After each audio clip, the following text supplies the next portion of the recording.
Máte potíže uvázat návazec o průměru 0,57 nebo dokonce 0,50 mm?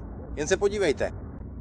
Když je tady uzel uvázaný, já to obvykle dělám s katovským uzlem, pak je velmi důležité, abyste ten silný konec, který vyčnívá, nechytali zuby, protože zubař je dneska dost drahý.